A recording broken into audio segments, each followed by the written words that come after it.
So I just want to introduce my colleague and friend Tom Cox, who is a consultant colleague of mine in Southampton, and he has set up an FND service, perhaps with a bit of support from myself.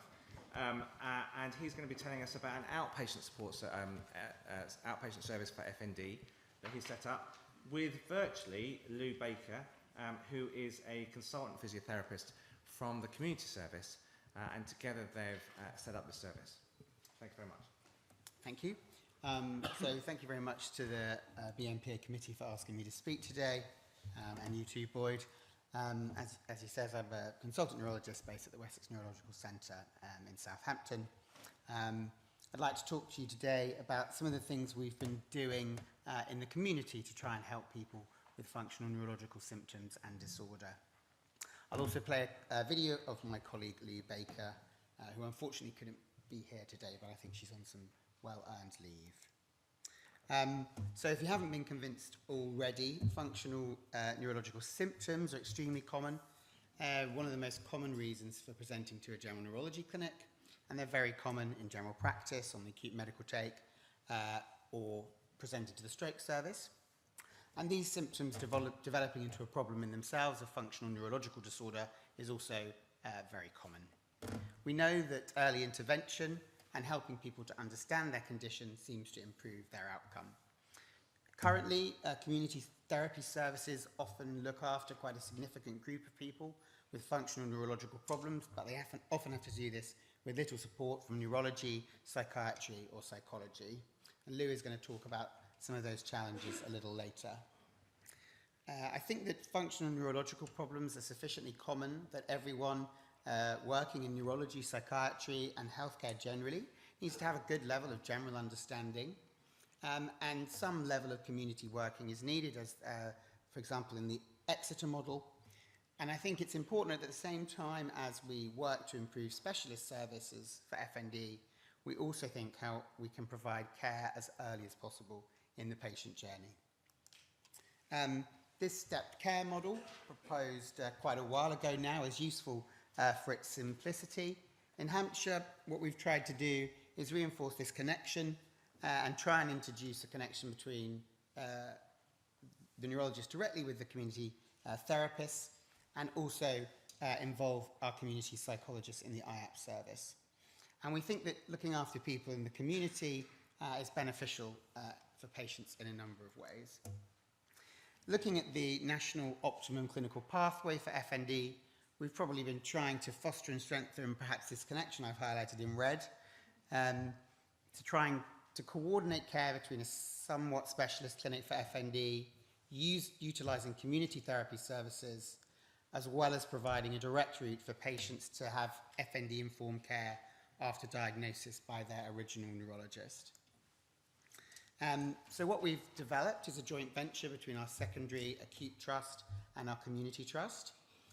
We've set out to do this without any specific funding and with existing staff. We have a very complex health system in Hampshire and the Isle of Wight. It covers about 1.9 million people. There's multiple different community therapy teams within the ICB and 4 different talking therapy services. So it's been difficult to integrate all of that, but we're doing a reasonable job. We think that early intervention is important, and that some of this can be achieved by the services we already have in place. But to do this, we need coordination, support, and multidisciplinary working. The first thing to say is that we were really led by the community trust in their desire to help support the patients they already have in their services. And we developed a working group to get the necessary impetus to make change. And this had buy-in and was led by people at the top of the respective organisations. And it brought in all the different community services. And I've just listed some of the key contributors here. So this rather busy slide is an outline of the pathway, and I'll just talk a little bit generally about it and then some of the individual components. First of all, patients need a diagnosis by a neurologist, but they can also be referred in if they have an existing diagnosis.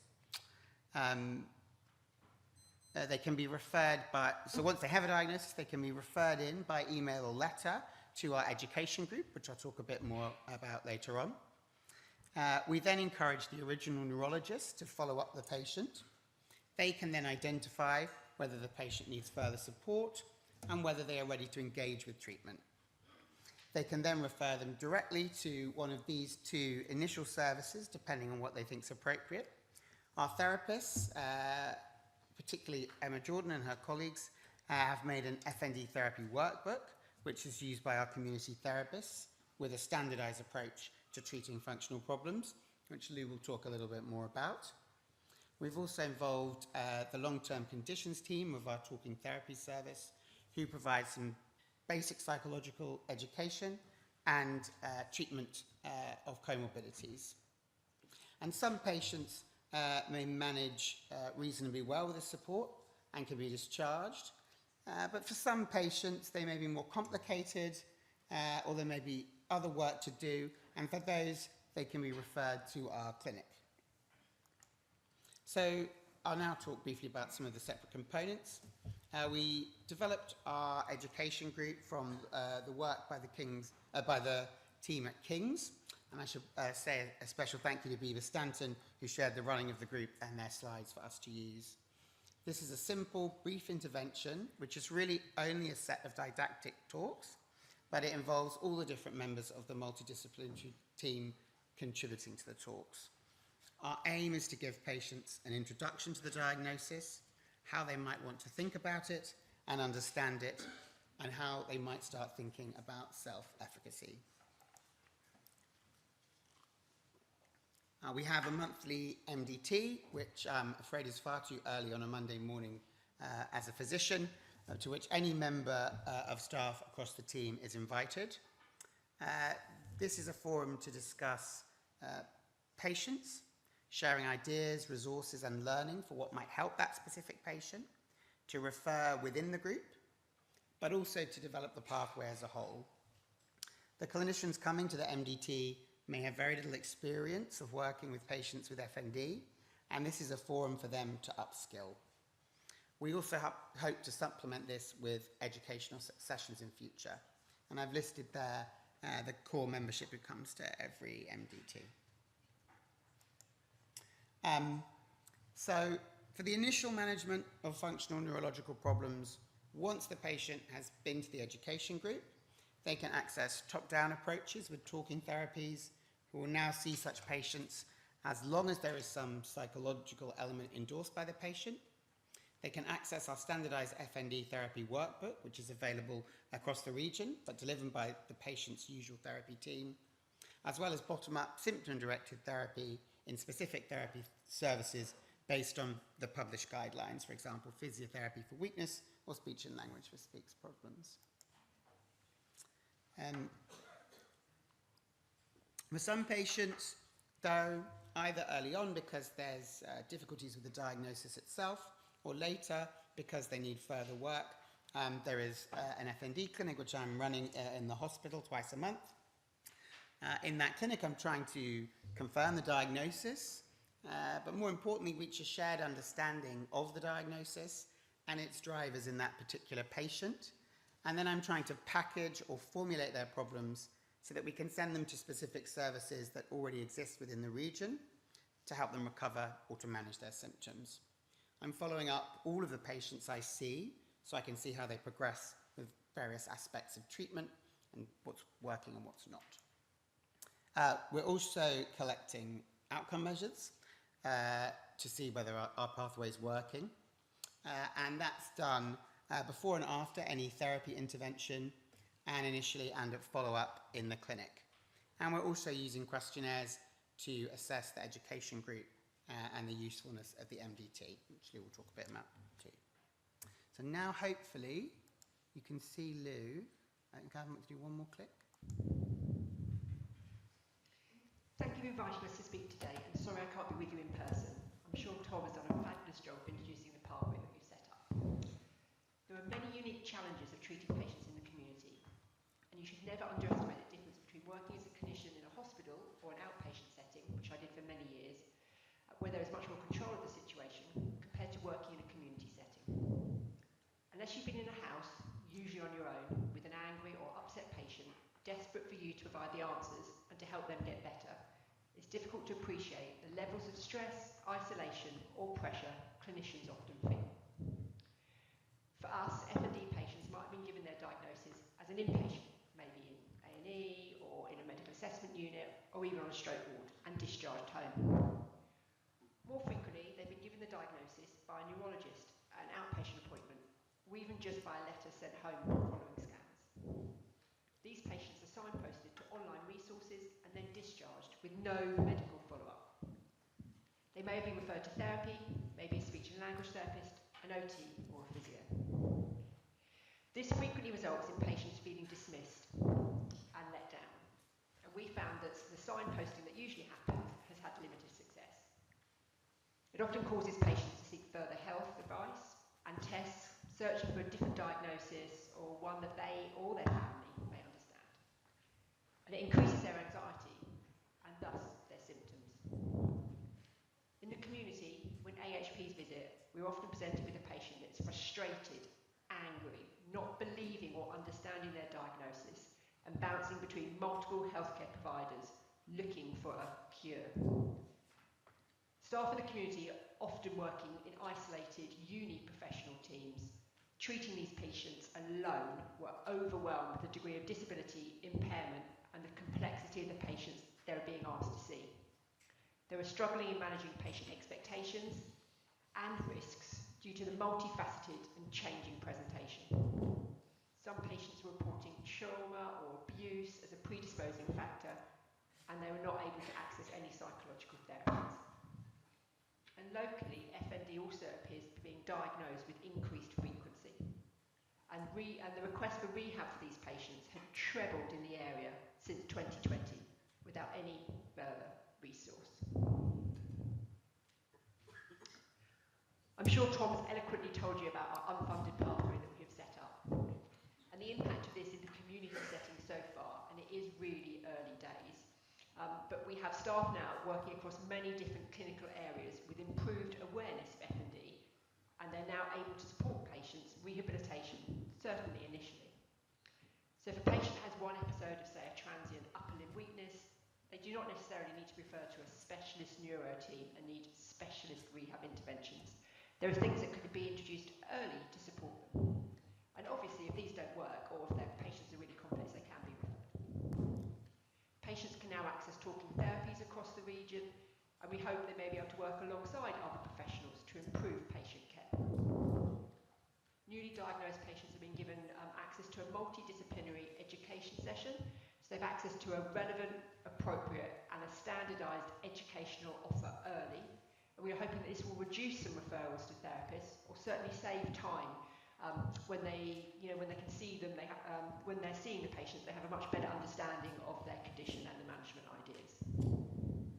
Staff treating FND patients have access to a workbook, which you can see on your screen.